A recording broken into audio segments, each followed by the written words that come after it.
Hey folks, and thank you for joining us for the on-demand version of The Secret to Bonkers Growth for PPC text ads and marketing. We promise that it will not be nearly as silly as the name itself. My name is Nick Rajpal. I'm the VP of Client Services here at Exclusive Concepts. While you're watching this webinar, you're probably going to say to yourself, how come my agency doesn't do any of the things that Exclusive Concepts does for its clients? And when you get to that point, which will probably be pretty soon, I want you to write to sales@exclusiveconcepts.com and ask for an analysis. Give us some details. What's been going on? Who's managing your account? What's frustrating? Are you plateauing? Are you losing money? Are you investing in something without actually calculating margin? Tell us why you are inspired to talk to us. Sales@exclusiveconcepts.com, and I'll actually be the one who helps use our technologies and our introspection to see what's going on with your account and define some next steps and opportunity for profit. So once again, that's me. I'm joined here by Mr. Sean Evanko, the Director of Paid Search here at Exclusive Concepts. Thank you for joining, sir. Thank you so much, Nick. Now, this image that we have right here is part of your Exclusive Concepts story. If you can share a little bit about the things that inspired you to be who you are and to do what you do here. Sure. So previously, before I came to Exclusive Concepts, I was running an agency called For Good Media. And the basis for that agency was to create a company that allowed us to do good, to try to change the world through the power of marketing. And we did that through micro conferences such as the Future of Sustainable Chemistry. So it really translated well when I left For Good to come to Exclusive Concepts that we were still doing it. We were still able to focus on doing good for our clients, this time through paid search. Awesome. Yep, and well, Exclusive Concepts, we've been around since '97. For a while now, we've been growing pretty well. I've been on the Inc. 5000 every year since 2008. We have 6 core channels, and our team is distributed into these departments. We've got PPC managed by Sean, and that's what we're representing today. Marketplaces includes Google Shopping, Amazon, Bing, and some others. SEO, CRO, which is conversion rate optimization. We do full service multivariate testing, email marketing, and definitely last but not least, strategy, which is something that we add in for our clients as they start doing more services with us at no additional cost to help them compete better. So we have over 200 clients. We focus on best performance, so we redefine performance as being synonymous with profit. That changes everything. Use your margins in the calculation. Use your costs in the calculation. Are we increasing your profit? And we're full service. We've already covered all the channels that we do. We have over 100 employees, headquartered outside of Boston in Burlington, Massachusetts. Agenda for today, pretty straightforward and simple. We're going to cover 5 PPC stories, case studies of our clients, highly anonymized. So we start off here with a client that sells quite a lot of batteries. Powering the world. Batteries, flashlights, very large selection, and they're a niche leader. It's about all that we're going to say about that. Before they came on, like a lot of larger online retail niche stores, they did in-house management. They tried with other agencies. Those agencies failed. They stopped trusting other people. They had a broad focus on all products, and they weren't really using remarketing as part of what they were doing at that point. And that's pretty typical of clients that transition from in-house. So we know people prefer to do in-house management a lot, and sometimes it's because they've had bad experiences.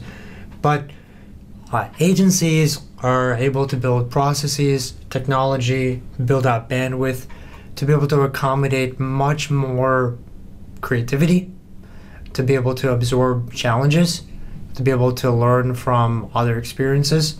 And that's incredibly important. What we asked of the audience during the live version of this was, how many terrible experiences have you had with past PPC agencies And it was good to see that the top answer was 0, because in our experience, there are a lot of people with quite a few bad experiences. Of course, 1, 2, 3, and 4 or more were all options that people did choose. So one of the first things that we did for this client was implement dynamic remarketing. For those of you who aren't familiar with dynamic remarketing, I'm sure you've all visited a site, looked at a product, left the site, gone to another site on the Google Display Network, and actually have seen an ad for the product you were just viewing. Well, what's happening there is you're seeing a dynamic remarketing ad. So we're actually able to show very specific products to a specific group of people at a very specific time. And what happens for those people who aren't converting, it's a really successful technique to drive people back to your site to complete a purchase. So one of those first things that we implemented was dynamic remarketing. Yeah, and people always want to focus on investing in things that will help increase their conversion rate. Either they do direct by trying to do conversion testing, something that we do for our clients, or they try to do the reverse of it, right? You try to bring in high quality traffic. So you see what kind of traffic's converting, and you try to replicate and increase that type of traffic. But keep in mind that outside of bringing people in for the first time, outside of what your site can do on the site, using remarketing the right way is what you can do outside of your site with people who've been to your site to increase conversion rate. It's very powerful. It can be done the wrong way very easily. A lot of people have tried remarketing, failed, and said they won't do it again. That's probably because they didn't do something that strategically touched on a pressure point for their success. And a lot of what we see is people will test this by displaying these ads to all visitors. So really no audience segmentation.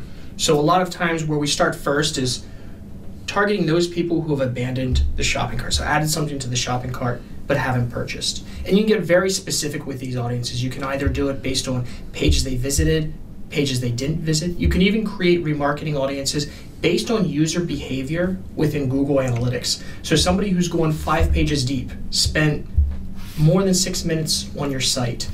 Those types of behavioral metrics are real solid indicators of somebody who has a high likelihood to convert. So if you're able to create remarketing audiences, target those people at the right time with the right offer, you're significantly going to increase the chances and likelihood of that conversion happening at a later date. Yeah. And from the profit that's generated from the easier activities or the high efficiency activities, then we can start taking risks with less efficient activities.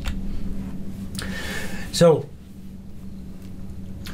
with updated keyword match types, there's 5, 6 different types of keyword match types, ranging from the most broad, which is broad match. And basically what that is Google has the option to show an ad for a search query that contains any of the words that are in your search term.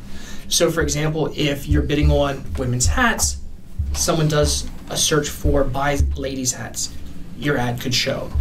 Now, if you move on to a little bit of a more controlled match type, broad match modifier, that's basically the term where you see a plus sign in front of the keywords. And one of the main differences here is that you lose synonyms. Broad match includes synonyms. Broad match multiplier or modifier takes out the synonyms. It may have close matches, close variations, but synonyms like women's to ladies, that's not going to happen anymore. That's exactly right. So the other big difference is the only time that Google is going to show an ad for these search queries, or for these terms rather, is when a search query contains all of the broad match modifier terms in that keyword. So it's only going to show, like this example, any search queries that contains both women's and hats. Now, getting a little bit stricter is phrase match. And this is where word order really becomes important. So unlike broad match modifier where word order is irrelevant, phrase match, it becomes very important. So Google will show your ad for any search queries that contains women's hats in that order. So you can have words before and words after, as long as women's hats are in that order. And then a little bit more refined is exact match. And this is where it's that exact term that you're bidding on. In this case, women's hats. If there's a modifier before or after, then your ad isn't going to be eligible to show for this keyword. And this is as strict as it gets. And then the last, not necessarily where we're bidding on a term, but where we're helping to shape an account, is with negative match. And this is where we're choosing a word in either exact or broad match types where we don't want ads to show for these terms. So in this case, if we had a negative match of women, then say women's baseball hats wouldn't show, but baseball hats would. And keep in mind there, for this client, it made a really big difference for us to be able to go from broad to broad match modifier, for example, because Google is asserting a lot of its assumptions on broad. And with that, even though it's easier to set it up that way, you are paying typically a higher cost per click, and you're also absorbing a lot of unqualified traffic. So as we go from broad to the specificity of exact match, you are not just qualifying more closely, but you are also in many ways reducing the cost per click, because the competition for an exact term is less than if it was included in that broad match. So it's a way to qualify and to build more cost efficiency. And Google's going to see if you have a broad term and an exact term. They're going to see that exact term as being more relevant. So because of that, it's probably going to have a higher quality score and a lower CPC than, say, a broad match or maybe even a modified broad match. Yeah, well, and you'll see us use this quite a bit for other clients as well as we go through this. We asked a pop quiz of the group after explaining, and these are the type of things, these are the elemental basics of PPC that everyone knows, but it's great to do a refresher here and there. And with that quick refresher, everyone did get the answer correct. The broad match modifier was the version that we were showing there. The second thing that we really focused on, or third thing we really focused on in this account, is DSAs, dynamic search ads. And if you attended one of Nick's earlier webinars around Google Shopping, where they talked about an all products campaign, DSAs kind of acts like that as well, where it's this great catch-all, it's a great addition to a well-structured campaign. The concept behind a dynamic search ad campaign or DSA campaign is that when someone enters a search query into Google for a term that you're not currently bidding on, what Google can do is look at how that DSA campaign is segmented out, and if it sees that there's a term that's very relevant to the site, it can actually create an ad with a custom headline, so a dynamic headline, and then a appropriate destination URL.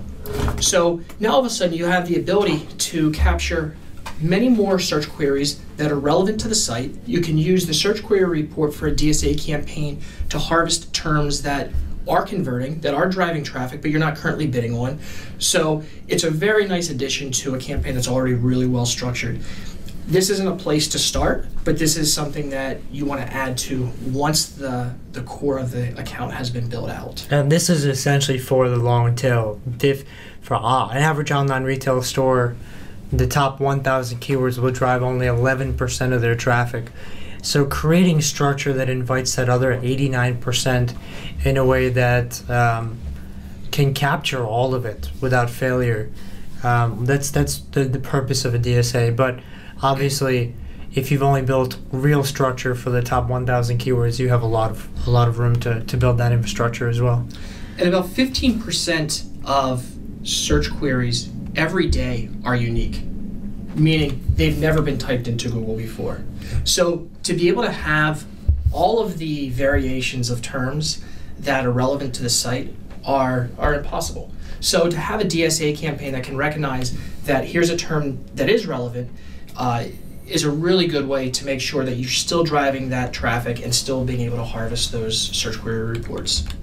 And we keep in mind all the caveats here about how important it is to have a high-level top structure before you put that in there. That's because DSAs are not something that you just willy-nilly create and start allowing them to target your mid-tail and your general terms. That is a capability of this technology, but that would not be a capability executed towards profit. So it does require a lot of control. And we combine this with RLSAs. So RLSA, or remarketing lists for search ads, is another branch of our remarketing strategy. And the way this works is you're taking the same type of remarketing audiences created for, say, a dynamic remarketing campaign. So the type of pages people visited or didn't visit. And you're applying this to a text ad campaign, meaning that we may find a term that is very relevant to the site, but it's a little broad and very expensive. So this may be a term that we would just really love to bid on, but because of those things, it just doesn't make sense. It's not going to be profitable. But if we knew that there was somebody who previously visited the site, now all of a sudden we have a list of people that is very relevant to show that ad to, and we can specifically target that only those people are going to see those text ads for that term. The other use case for RLSAs is within existing text ad campaigns. So we could choose to pay a little bit more for specific audiences. So shopping cart abandoners. Maybe for that group, we want to spend 20, 30% more to make sure that we're being very aggressive with the bids for that group, because we know in the long run, they're going to convert at a much higher rate. So it really gives us a lot more control over what terms we're showing to which groups of people and how much we're paying for each of those clicks. Yeah. So keep in mind, we laid out two goals here potentially that you can use RLSA towards. One, you have a longer sales cycle. You can close the gap on that sales cycle by continuing to be present until someone finishes their purchase. And the second part is lifetime value. If someone has bought from you in the past, you can continue to target them. But because you've enabled this, Google also is giving you a little bit extra credit. It estimates on its own that it's likely that that person is going to click on the ad because they've been to your site, clearly proven through this RLSA campaign. And as a result, with a moderate bid, you can get a competitive position for a keyword, even a more general keyword.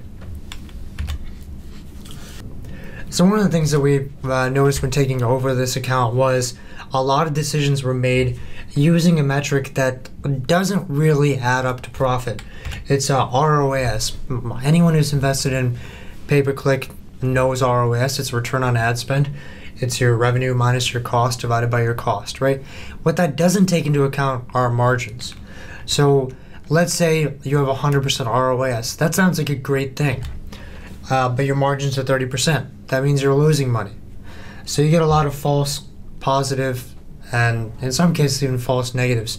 What we did when taking over the account was reimagine what the threshold for success was going to be now that we knew the margin data, and identify activity that was historically accepted because it had the right ROAS, but using the right accounting principles, we knew that it was actually losing money and it was burning through cash.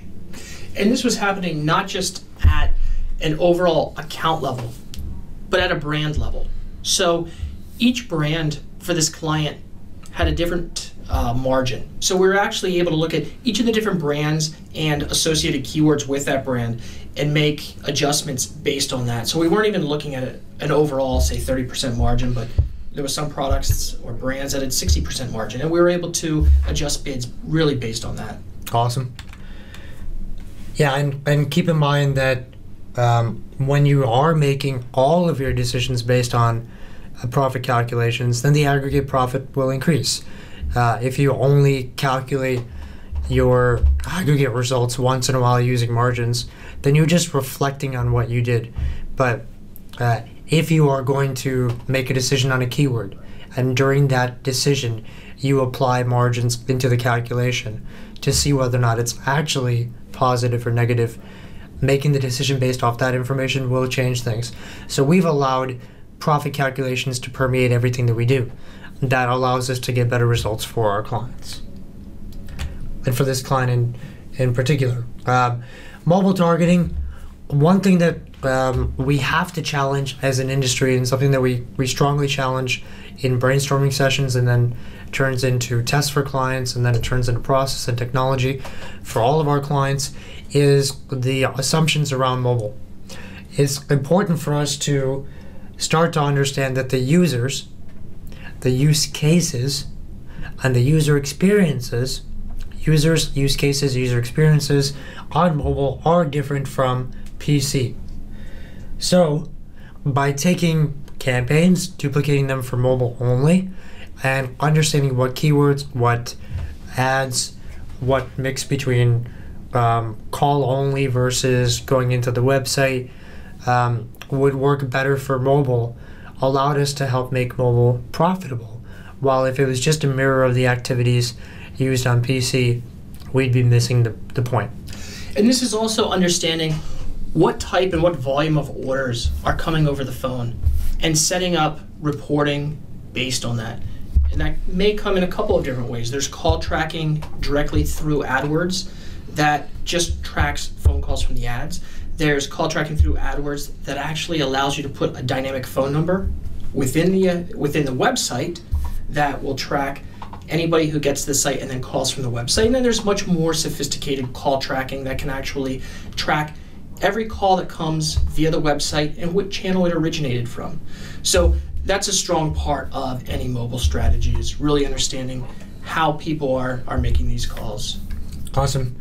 And just keep in mind, someone sitting at a PC versus someone who can move around with the mobile phone, the experience of engaging with the internet is so incredibly different. That's why it has so many differences in terms of how it's actually played out towards profit. We asked the audience, do you have a mobile-only strategy for PPC yet? And vast majority said no.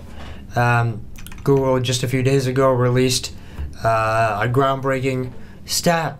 Mobile usage on Google has finally surpassed PC.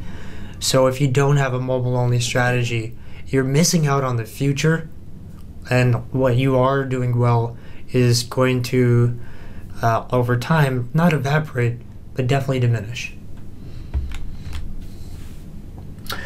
For this client, we did realize that bulk orders would be a great way to dramatically drive up average order value. It's kind of the holy grail of this industry. How can we sell bulk orders and wholesale?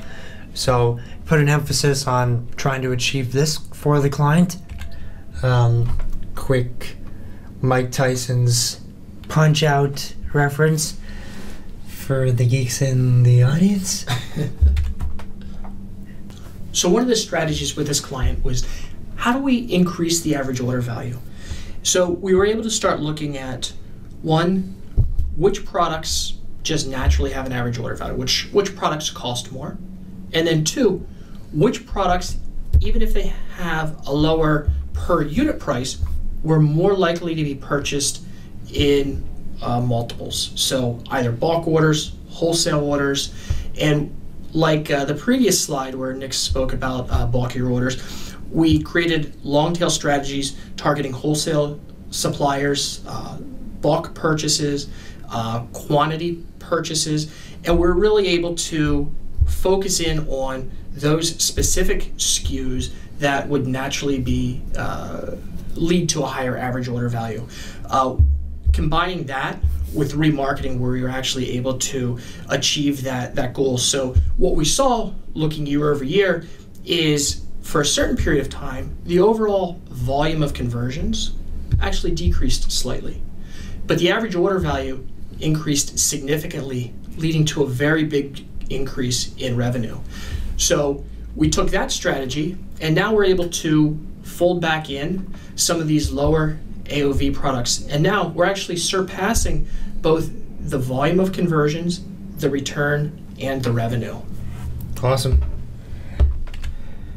Well, when using different match types, you realize that if you can find combinations of search queries that people are typing in frequently, and you understand the concept behind it, for example, make and model, keeps getting typed in. So we have a broad match modifier campaign. What we're seeing within the actual search queries is people are typing in the make plus the model.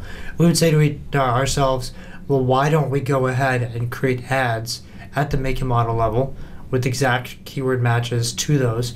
Because not only will we have more relevant ads, we'll also have exact match cost per click costs. So we're going to increase our quality score, click-through rate, while decreasing cost per click. It's a good observation that leads to an increase in efficiency. And this even extends to SKU type keywords. So it's very specific. The only people who are doing those types of searches are people that are really ready to make a purchase. So what you end up seeing is low overall searches, low volume of clicks, but a high conversion rate and a very low cost per conversion, very low competition, very low CPCs, and a very high return. So even though this isn't driving the bulk of conversions, we are able to drive high value conversions at a very, very low cost. So again, this isn't a place where you would start to create the structure of a campaign, but it's a really excellent add-on to a campaign that's already very well structured. It's probably not going to change the volume of your traffic. It just changes the cost in most cases.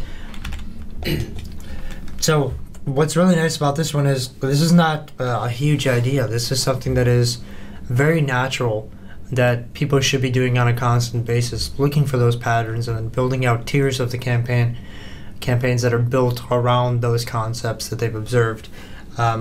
It's still a pretty basic concept, but something like this is not lazy man's work, and it does go very far in terms of efficiency.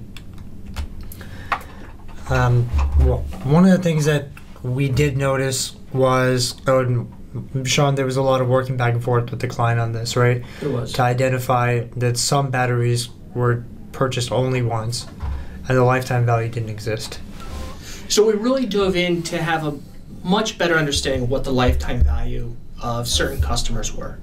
So some of these purchases had an overall low average order value, but the lifetime value was significantly different. So here's two really good examples.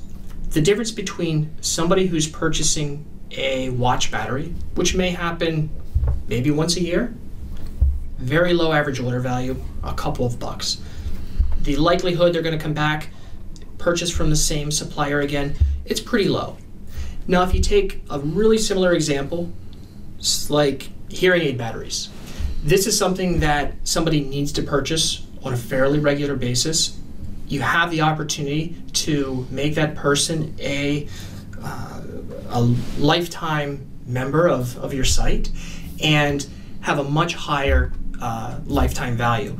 So even though the two types of batteries have a very similar low average order value, the lifetime value between the two different types of purchasers is significantly different. So having that understanding, you're really able to know where to cut and where to spend more money, even though an initial conversion may both on the surface look fairly low. Understanding what that lifetime value is allows you to invest in the right places and cut in the right places.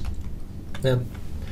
And it's important to always define and then redefine what a valuable interaction looks like. The more we challenge the concept of a valuable interaction for a particular client and add more layers, more perspective to it, that's when we start making decisions that sometimes come from inferred value like this. The results for this client have been very significant. This is Q1 2014 to Q1 2015. Costs cut dramatically while revenue increased significant, 25% or so.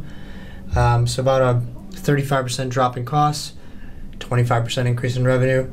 And because of that, and the margins that they carried over, as well as a drop in our fees because we were managing less spend, and that's how the fee structure works, their profit quadrupled year over year. So not bad. And I know we went over some concepts here that were a little more basic, and that's just to get the the party started, as it were. We're going to get into some more complex and customized approaches in the following case studies. So we're going to jump to a full-service cleaning company. They target southern cities. Their plan is to become a major national chain. They do all sorts of cleaning, like rug cleaning, carpet cleaning, which are both the same thing. One of the first things that we did was we worked with them to theoretically break out where some segments might exist. And one thing that was notable was on the execution side, when they were actually doing the cleaning, it was clear that some of the cities that they target had bigger homes, and some cities they target had smaller homes. And since the quote on a home is based on the size of the home, we could start doing associative average order values for each city. So we segmented out by city and service with an idea of the average value of that cross segment between the two, so that we could have cost per acquisitions that were in line profitably. And not only that, when you're doing that geo segmentation, you're actually also able to layer in demographic segments. So you're actually able to segment based on income levels. So top 10%, top lower 50%, so on and so forth. There's about 6 different categories you can segment that into, and then bid on each of those demographics differently. Yep. And it's important to know the buyer. If you don't question these concepts on a frequent enough basis, then you are not creating a strategy that is truly intertwined with the business model. The business model dictates the strategy for pay-per-click. And just as Sean mentioned, we can target a city and then fine-tune it using location groups to hone in on the zip codes within that city that have a higher income level. You can use the same concept to target in and around schools and shopping centers as well. And airports, yeah. So, if your business model has a high browsing rate, for example, where people go into shopping centers, they look at products, and then they scan online for a better price just to do price comparison or get the price match guarantee. If we can track that behavior, you may want to exclude shopping centers, for example. But this is an evolution of Google's feature set. As soon as this came out, which is only a few months ago, we started to utilize it where it made appropriate sense. And for this client, focusing on higher income meant acquiring higher AOV, and they would rather not spend on lower income zip codes and carry that marketing dollar into a higher income zip code invisibly to their competition if it meant increasing profit, and it did. So one of the more exciting things that we've done for this client is around a custom script that we wrote that was based on bidding dependent upon the weather. So we know 2 things about this client. One is that the day after it rains, carpets get trashed because of dogs and the kids playing outside in the mud. 2, when it's raining heavy, there's a higher likelihood that there's going to be water damage. And this was something that this client focused on, was repair and servicing homes that have been affected by water damage. So we're able to do a couple of different things. We wrote a custom script that would essentially look at the weather in each of the individual towns and cities that we targeted, and based on what was happening at that moment, we could actually increase or decrease bids based on the weather. So it was raining heavy, we could target those water damage terms much more aggressively, and it can be very expensive terms, $40, $50, even $80 a click. So being able to display the right term for the right people at the right time was a really important concept for this client. And because of that, we were able to show really good success. That's awesome. And I know your team has worked on scripts left and right in terms of trying to create a better sense of automation with the changes around us, and it makes a lot of sense to do this. We went ahead and we polled the audience during the live presentation. We said, do you have any scripts running in AdWords right now? And it was pretty unanimous. It was no. Scripts are incredibly impactful. They can be mapped directly to your business model. These are the late phase strategies of AdWords. When you know all the basics have been done, or maybe they haven't been done properly, but you know that there's so much more in the world's most powerful marketing platform, which is AdWords, that you're not tapping into, something like scripts can make a huge, huge difference. So the next step that we took with this client was analyzing the average position of all of their ads to really determine, well, while we're bidding, where should we be bidding? A lot of people come into an account with the assumption that we have to be number one. And a lot of times that is the case, where you're in the first position, you get the most clicks, a lower CPC, higher conversions, but that's not always the case. So it's important to take a look at an account without assumption and really analyze the data, let the data guide you. And what we found was, for the majority of the campaigns, being in position 2 was actually the most profitable. We could pay slightly less. We had a similar CTR that we had to position 1, and a very similar conversion rate, at times actually a higher conversion rate. So really, on a whole, our target wasn't number 1, but it was number 2. We were still at the top of the page. We were still showing the majority of ad extensions available, and we're doing really well by doing that. Yep, awesome. And this was interesting. We tried to reverse theorize this. Why is it working that way? And part of it came down to the client acknowledging that what a buyer is doing is clicking on the first ad, asking for a quote. To make sure that they get a competitive price, they click on the second ad and also get a quote. So the person in the first ad paid more to get the exact same result as the person in the second ad. So because of this natural quoting process, we're able to get a better efficiency while getting essentially the same volume of business. We talked about this earlier. When you start looking into your search query reports, you look for trends. So what we discovered after a really deep analysis of the search query terms is it was a trend that was appearing really across all of the different areas that people were appending their searches with the zip code. So knowing that, we actually created a whole campaign structure dedicated to zip codes. So we could append, say for example, 65415 rug cleaning. So now all of a sudden, we're targeting these keywords that by their nature are very expensive. But when we add this modifier and make it more of a long tail term, we're paying significantly less than the competition. We're in a better position than the competition. We're more relevant, and we can actually have ad copy that speaks to that specific zip code or that specific area. And because of that, what we saw was lower CPCs, lower cost per acquisitions, higher click-through rates, higher conversion rates. Awesome.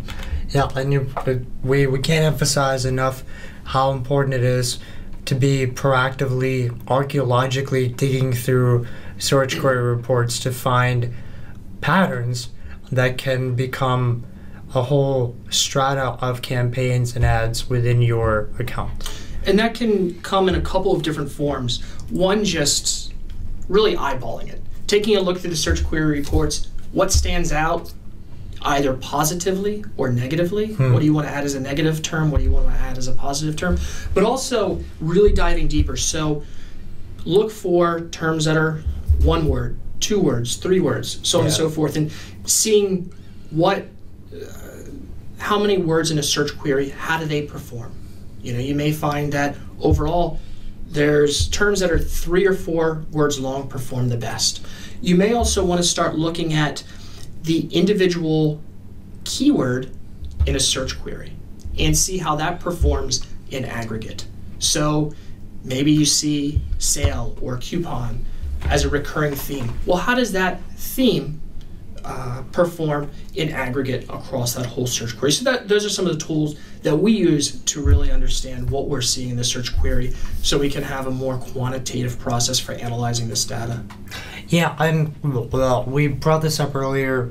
If you write to sales@exclusiveconcepts.com and you want to get a conversation started, what we will do is a complete analysis of your account. Now, we've brought up quite a few analyses and technologies that we've built for our clients that have led to these performance numbers. We use those technologies on your account before you become a client to analyze what the possibilities are. Now, you only get access to less than half of what we use for our clients, but even that, when you get a chance to see new perspectives on your account that map 100% to the crossover between finance and behavior modeling, you are, for the first time, looking at your account the right way. It's a pretty amazing moment for our clients and prospects to see their account through the proper lens, using profit at every point when we're making analysis on whether or not we should keep something or change something or amplify something or diminish something. So that's called the profit finder analysis, and that is exactly what we would do if you wrote to us. So sales@exclusiveconcepts.com, ask for that. And while we're getting into the search query reports helping us understand what was working, we did notice that one of the things that was apparent was people were combining the cause of a problem and searching for the solution. Solution being carpet cleaning, problem being pet odor. And if they type this one in, so you type in pet odor carpet cleaning, if we only have a pet odor and a carpet cleaning ad, first of all, we're going to be paying for the cost per click of either pet odor or carpet cleaning. That's a lot of money. But also, only one of those 2 ads is going to pop up. So it's going to be a half relevant ad. But if we know people are typing in pet odor and carpet cleaning, by setting a bid for that type of keyword, we bring down our cost per click, plus we serve an ad that is 100% relevant. Again, a pattern that we wanted to go after, and this became an incredibly efficient portion of this campaign. And it's good for you to know exactly what people are typing in so that you can create that level of streamlined efficiency. Take the keywords, put it in, make them your keyword targets, bring down your cost per click.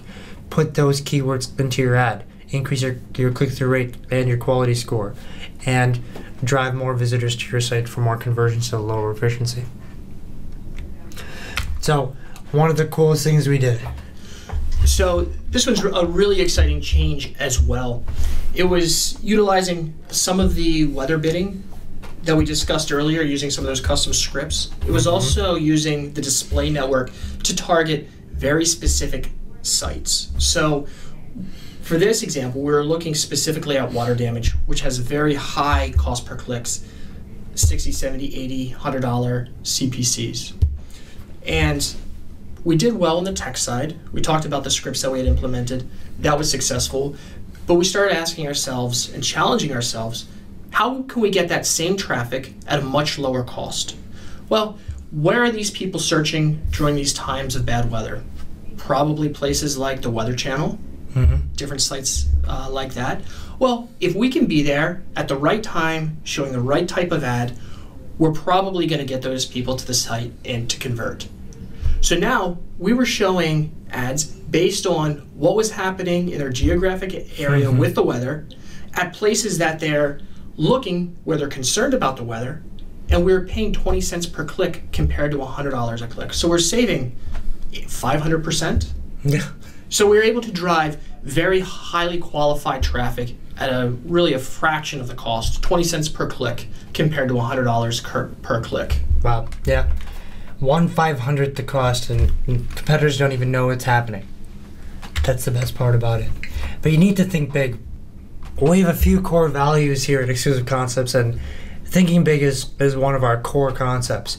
So when you have a challenge and you see that, especially the economics of a situation are just totally whack, you need to figure out a way to discover loopholes, workarounds, identify gaps in the marketplace that are not being exploited, move away from saturation points towards points of vacuum. This changes everything. But you do need to pull yourself back as much as you possibly can and see the big picture in order to identify those. So for this client, there's wonderful momentum. We did increase cost month of January 2014 to January 2015. Our cost did go up $5,000, but we increased acquisitions by 83%. And these are ginormous acquisitions. So for 420 acquisitions to come in for the month just through AdWords is incredibly impactful for this business, to the point where right now 4 cities are paused in AdWords and Bing ads because there are too many leads for them to deal with. It's not bad. We switched to an auto parts store. Now, they sell auto parts and accessories. They've been online since 2008, and they have very strong customer loyalty. Before joining, they did in-house management, like a lot of people, but they only did brand campaigns. And the question comes back to, when Google, probably the world's smartest company, has built the world's most profitable marketing platform, why are you not using it? So with this client, we really wanted to segment and prioritize which areas of the account, or rather which areas of their store, performed the best. So we're really looking at what combinations, and we learned that product type with the addition of car model really performed the best. So for example, second generation floor mats with the car model, first generation headlights with the car make and model, allowed us to create long tail search terms that were highly segmented, highly targeted, and highly clicked, which resulted in strong conversions. So you first built the infrastructure, and then within the infrastructure, that cross segment of, segment and product type, product type and car model. And then we looked in, and higher margin segments got more love. Mm-hmm.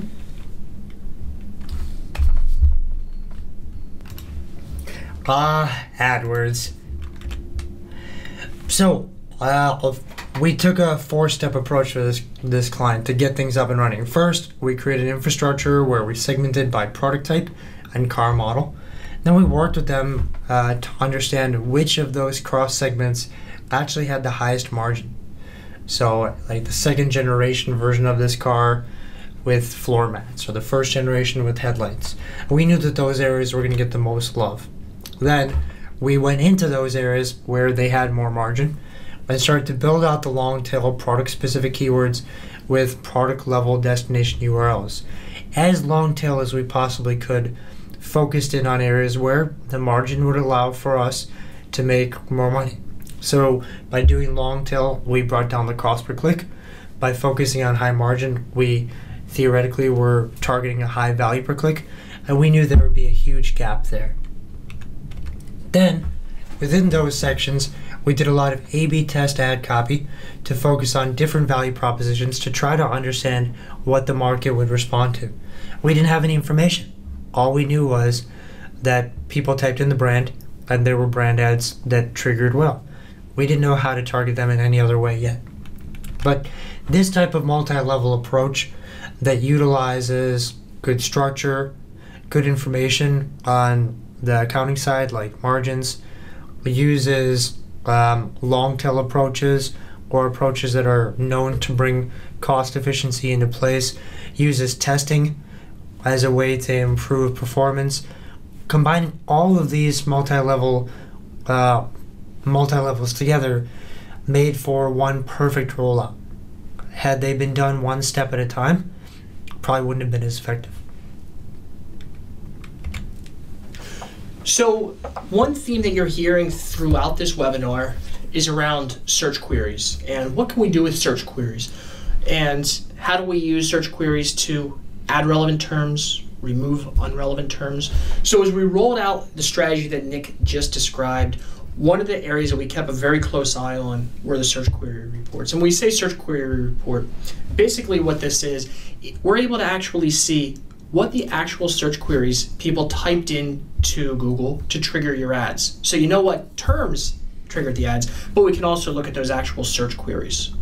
And as we analyze this data, we could incrementally and strategically remove any search queries with low revenue to cost ratios. And because of that, we're able to increase the overall efficiency of the account. Yeah, it's called pruning for profits. Wherever you can find areas that are not working, cut them out. So now we start going back into the tapestry of core techniques that are often underutilized or utilized improperly. So again, with dynamic search ads, what we're able to do is build out a DSA structure, dynamic search ads structure, based on the categories of your site. So Google can actually look and identify all of the different categories. And we can say, okay, we agree, let's build out this category, maybe all the categories, and really see, well, which categories are represented well within the account, which categories are underrepresented, and building out this DSA structure within the overarching structure of the account really allows us to see, are there areas of the overall text side that are underrepresented that we really need to build out? Yeah. It's a great catch-all for keyword discovery. As long as that is out there, Google is trying to find connections beyond the structure that we already created. We already created a structure based on product type and model. We already built out a lot of infrastructure around the areas with the highest margin, but there were hundreds of thousands of products on the site. So now we're trying to figure out all the other opportunity that we have not built for. Where are the trends? And DSA is a great way for traffic to come in and data to come in to do that type of discovery. The other thing with DSA is when you have an account or a site that is very frequently adding new products, talking hundreds to thousands of new products each week, it's really challenging to ensure that all of the keywords related to all of those different products are represented as keywords in the account. But by having that DSA structure in place, you can ensure that your ads are going to still show for all of those products. Awesome. For this client, we rolled out one of our philosophies when it comes to remarketing. There are 3 components of remarketing, and we believe that they should be used in a particular sequence. We call it triangular remarketing. So when someone finishes a sale, because this business had a lot of loyal customers, we then start to push branded remarketing to that new customer so that it builds their loyalty, their brand affinity, and even encourages them to spread word of mouth. But until they finish the sale, what we do is show them the products. That's dynamic remarketing. So keep that in front of them. What product were they looking at? And we're showing an ad around that particular product as they go through the display network. They finish a sale, then they're put into the branded remarketing side. Throughout the entire thing, we use RLSA as a way to retarget towards completing sales and to increase lifetime value in a more targeted, higher quality score, lower bid approach. So 90% of online retailers that we look at are underutilizing this major part of AdWords. remarketing is by far one of the biggest investments that Google has done to improve performance for online retailers so that they can draw more profits from their AdWords investment. Yet almost everyone that we look at is using it as if to check off something on a list rather than seeing it as 1/3 of the platform, potentially one of the most impactful parts when it comes to conversion rate optimization and lifetime value. And in fact, Google's making big investments into this area to try to make it a lot easier for people to engage in remarketing in the display network. In fact, they just announced yesterday that, which was what, the 5th? 5/5, Cinco de Mayo. On Cinco de Mayo, that they're introducing something new to the display network. So if you use 3 of the top ad sizes, Google's now going to be able to automatically resize those ads for any ad size available on the Google Display Network. So they really want to make this more accessible for everyone. Wow, that's fantastic. We asked people, do you feel like you're really taking advantage of remarketing? Because triangular marketing, it's a very sound approach towards using remarketing, towards increasing sales and reducing costs and increasing lifetime value. And we've been pushing for online retailers to use triangular marketing since the beginning of 2003 or 2013. It's been quite some time now, and it's incredibly impactful, but still the vast majority of people are not using it the right way. So one of the things you can do, and it's not native within AdWords, is you can utilize A/B testing in a certain way by creating campaigns that have different positions, targeting same type of keywords, etc., to actually see whether or not one position is going to work better for your combination of ads and keywords, etc., versus another. This was done in a limited scope, but for this client, we were able to do average position testing that allowed us to find the right average position for each of the long tail ads that we were creating. Now, what's different between this strategy and the strategy that we described earlier where we were doing an average position analysis is that the account we spoke about previously had a history that we could dive in and take a look at, where a lot of these campaigns were relatively brand new and they just didn't have that history outside of a brand campaign where we could do that type of analysis. So setting up these types of bid experiments allowed us to achieve the same end result without having to wait an extended period of time for that history to accrue. And as we started building out all these new ways to test ad copy and position, we've already built into the right margins, etc. One of the next steps is to take what we had done in Google AdWords and bring it over into Bing Ads. And in many ways, Bing Ads is kind of like the little brother to AdWords. Whatever you do on AdWords that works, you want to pass along those things that you've learned onto your Bing Ads little brother. Speaking of Bing Ads, so one of the nice things in Bing is what's different is how they allow us to make optimizations to each match type. So within AdWords, we can see the performance difference between tablet, desktop, and mobile. But Google will treat desktop and tablet devices as the same, meaning a bid for a desktop device will be the same for a tablet device.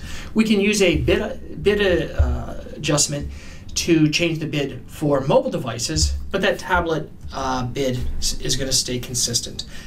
The nice thing about Bing Ads is that we can actually set bid multipliers for tablets as well as for mobile devices. Yeah, it's not shocking that there are differences between Bing Ads and Google AdWords, but I do think it's shocking that Bing Ads is the only one that allows you to target tablets differently, when we know tablets and PCs really aren't the same. You have a lot of businesses that only make money off of PC because they target other businesses. Their customers only spend when they're accessing their website at their PC at work. Then you have consumer goods that convert at a much higher rate on tablets versus PC. We can't separate that out in Google. Hopefully they change that soon, but you can in Bing. As a result of these changes, obviously we were just getting up and running for a while. We've only increased cost from $800 in the month to $2,300 at this point, March over March. But revenue, not too bad, has gone from $7,500 to almost $50,000. The management cost has not changed. Profit has gone up about 22 times. So from a 9-to-1 return between revenue and cost to a 21-to-1 return between revenue and cost. Now we're going to cover a niche lifestyle store. They sell Western items. They've been online for 10 plus years, and they recently just upgraded their site with a nice redesign. But before joining, they had tiptoed into PPC, but no active strategy. They were making only about $100 in revenue per month. Now, we know people have written this down, and it's important for you to keep this in mind. Your PPC should produce roughly 50% of your business. So if you're not there yet, then you really don't have the most controllable, efficient channel doing what it should for you yet. So how do we get them off the ground? So again, we're going back to this concept of utilizing dynamic search ads implemented into a well-structured account. So over time, these DSA campaigns were able to go from a 1.2 to 1 return to a 9.5 to 1 return, significantly better. Return on the investment. I think a lot of this came down to monitoring what was working, what was not working. There are many settings that you can modify as you are using your DSA campaigns, choosing your categories that you're going after, etc., turning some of what you learn into more fixed structure. And visually, keep in mind, we have this fixed infrastructure where we are targeting things deliberately, and kind of under the surface, kind of a shadow of everything else, is this DSA campaign that is constantly triggering towards things that we haven't built a better infrastructure around. So part of the refinement from 1.2 to 1 to 9.5 to 1 is taking away some discovery from what's going on the DSA side and building it into something else. But you have to work to get it right. Since dynamic search ads can really burn through money quickly, that 1.2 to 1 ratio was not going to make this client any money. But when we got it to a 9.5 to 1, now we're making money. So you can't just say no to it or turn it off when it's not working. You have to know what you're doing when you go into it. So on the dynamic remarketing side, again, another concept that you've heard throughout this webinar is we started testing a lot of new custom audiences. Some of these really coming directly out of analytics, focusing on things like customers who came to the site but didn't bounce. So meaning customers who spent time on the site. And knowing that these people were coming to the site, they were engaging with the content of the site, allowed us to specifically target them a little bit different with different bids, different offers. Yeah, and as a niche retailer, they knew that if someone was engaged enough to click on a few different pages, they're probably part of that lifestyle target. So why let them go? Why not try to harness that data towards something better? And again, the platform of remarketing is, it's as if it was built for online retailers. If you're an online retailer and you're not utilizing remarketing to its full extent, then Google has failed. And you failed Google. It's a very sad situation. Now, because people had come to the site and looked at things, they did know that they were lifestyle fit, they could use RLSA in a way that would be very compelling. For example, if someone typed in boots and they knew that they were a fan of the Southern style, they could be confident that they can target this person with a cowboy boot. Now that's an extreme expectation, but that is the type of expectation you can start drawing from past behavior targeted to a lifestyle and the type of keywords people are typing in. And if the approach was not implemented this way, it would have been a pretty big missed opportunity. There are so many searches that these past visitors are doing on a constant basis that their past search behavior indicates certain refinements towards that are now being captured. But you have to set it up the way that we set it up for this client. And for this client, we're talking about profit after fees from being negative 1,000 to positive over 4,000. This is profit within a matter of less than 1 year.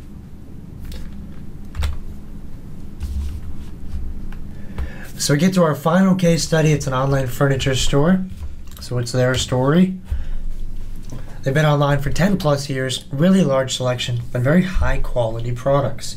Before they joined us, there was no revenue tracking.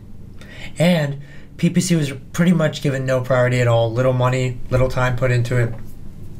As if it was not important, which is not a possibility. You can't ignore this type of growth. There's no reason any online retailer should prioritize pretty much any other marketing channel over PPC, especially not to the point where you're ignoring it entirely. Now, revenue tracking, still the vast majority of online stores that we connect with, they don't have their revenue tracking set up properly. And the challenge here is, you know how much money is going in, but you don't know how much money is coming out, or to what keyword, to what activity, to what marketing decision. And we see this revenue tracking not set up properly in a couple of different ways. One could be they're only tracking conversions. They may not be tracking conversions at all. They may not be tracking revenue. There's a lot of instances where we see revenue and conversions being double, triple, and at times even quadruple counted. So they may be tracking through a AdWords script on the site, and then tracking also from an imported revenue goal or transaction goal from Google Analytics. So now all of a sudden you have this data that's lying to you. The numbers look good, the ROI looks good, but it's significantly inflated, and that's pretty common. I would say the most common that I see these days is people setting a dollar value to each conversion. And now we're inheriting an account that has years of data, but we know what has triggered a conversion. But the site sells something for $50. They also sell things for 5,000. How do we know whether or not the cost per acquisition was in line with the value of the acquisition? That's the biggest challenge. It's not lead gen.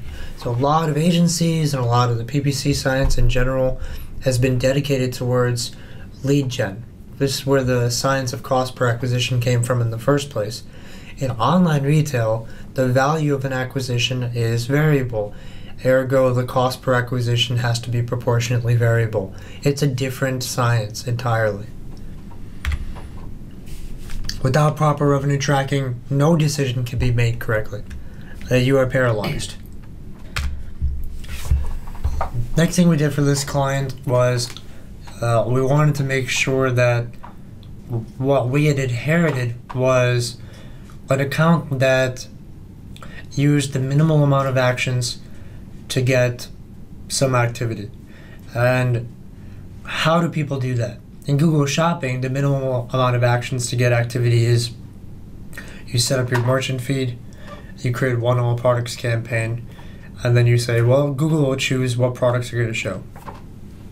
Similarly, in text ads, you create only a few campaigns, you choose a few keywords, and you set them to broad. Assuming Google is smart enough and giving enough to make sure that only the highest quality permutations within your market will actually trigger your ads. That's not the case. By switching to broad match modifier, an exact match where we knew that there was some action, maybe no revenue tracking, but at least some action, we could then begin to hone in on activity that was leading to action, but while creating efficiency by bringing down the cost per click. The keyword science is a lot like knowing a foreign language, is what we say. The more fluent you are, you can do so much more in communicating through AdWords what you're trying to achieve.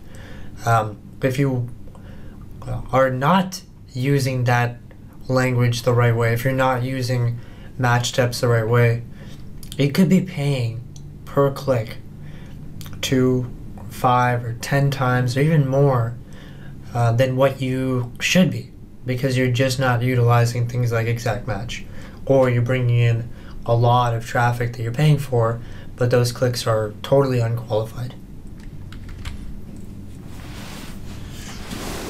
So one of the strategies that we took with this furniture store was really focusing on trimming, meaning doing a deep dive at the campaign, the ad group, and the keyword level, and eliminating what was unprofitable, what was truly unprofitable, either what wasn't driving conversions or what was driving conversions unprofitably.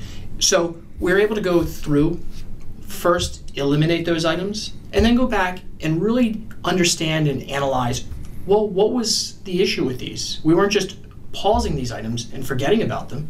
They were driving traffic. So was it that these people were going to the wrong landing pages?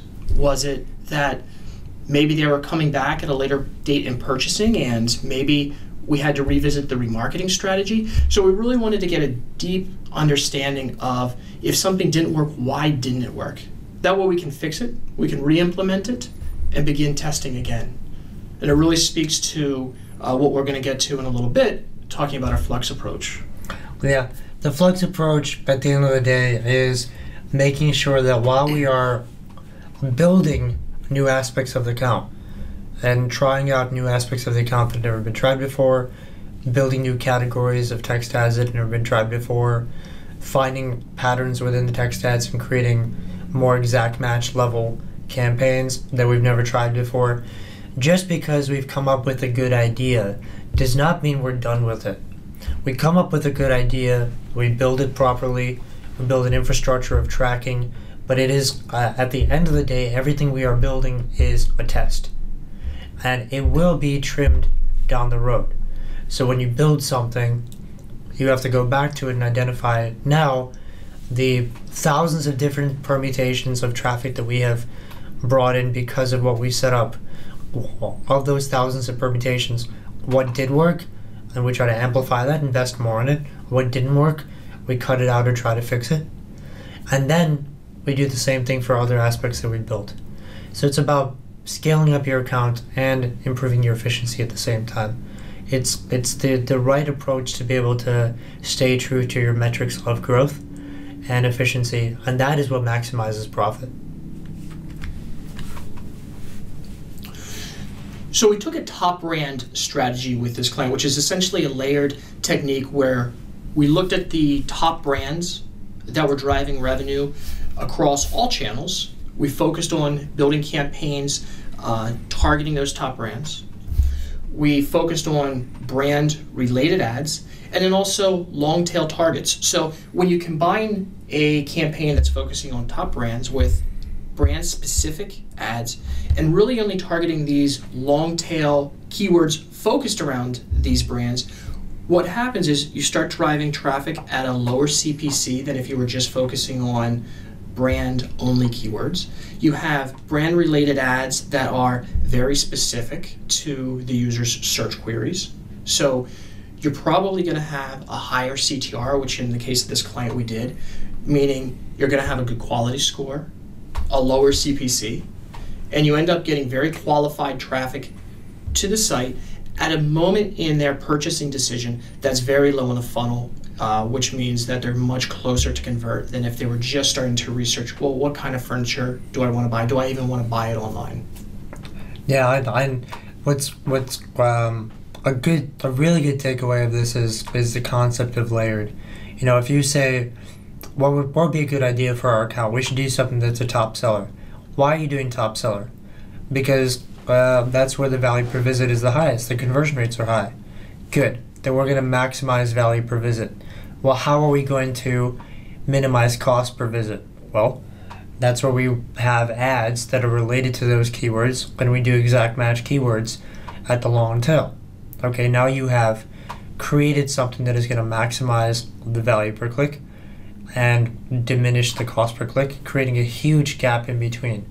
That is what every layered technique should do. It should address scaling up in a way that is decreasing cost per click and increasing value per click. And that's probably half a dozen of the techniques that we've showed today. The specific goal behind them.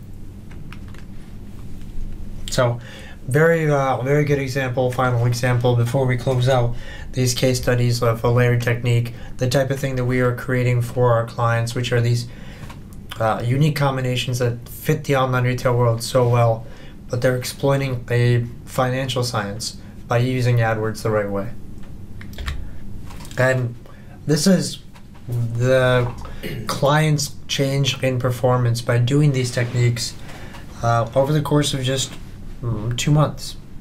So January 2015, with $3,500 in, $28,000 in revenue. Our management fee only $895. Their profit was $10,000.